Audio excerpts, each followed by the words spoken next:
Hey everyone, this is the final student learning outcome video for the semester.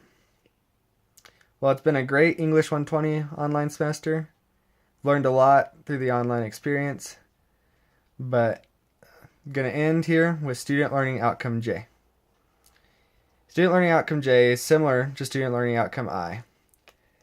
The English 120 syllabus definition of student learning outcome J is to analyze and describe the writing and research conventions of an academic field in order to understand the different ways of creating and communicating knowledge.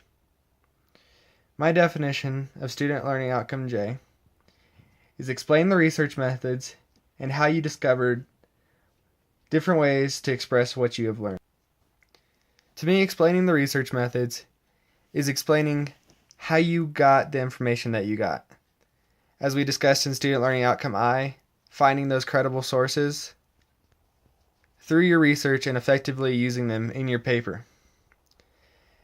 Different ways of expressing what you've learned comes through the different genres of writing, whether it be a public service announcement, an academic research paper, a video, a book, a story, whatever it may be, a speech even, and presenting what you have learned through an effective way of writing, through the research that you have obtained through credible sources.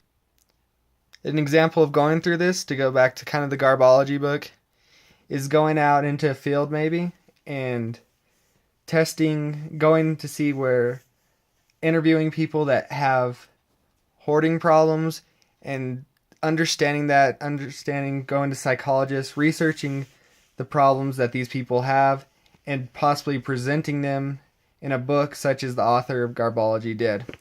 Another example of this would be going out and testing samples of groundwater after an oil spill and presenting what you have learned through an academic paper that may be read by governmental officials and advising them what steps to take. For my personal experience in Project 3, the research that I did was texting and driving. The methods that I used was going to credible websites, finding the statistics, trying to find secondary websites that backed up those statistics to make sure that they were legit. And after that, making a public service announcement that dealt with texting and driving and the serious problem of texting and driving.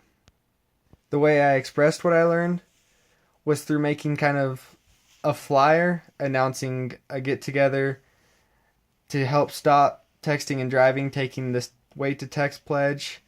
I used a picture of Captain America right there. Not that picture, but one I found online, and making it kind of like it was a superhero convention because you can be a hero by waiting to text. I guess the CAPS tutor didn't understand that very well and said I didn't take it serious enough, but I do understand the seriousness of texting and driving and how it ruins lives. I was just trying to express that in a creative way that got people's attention. Which brings me to the struggles. As I just talked about, sometimes people misinterpret your meaning of what you have learned and how you've expressed it. In no way did I want to take away from the seriousness of the problem, but instead try to find a creative way of expressing it. But I guess that's just part of life, live and learn, right?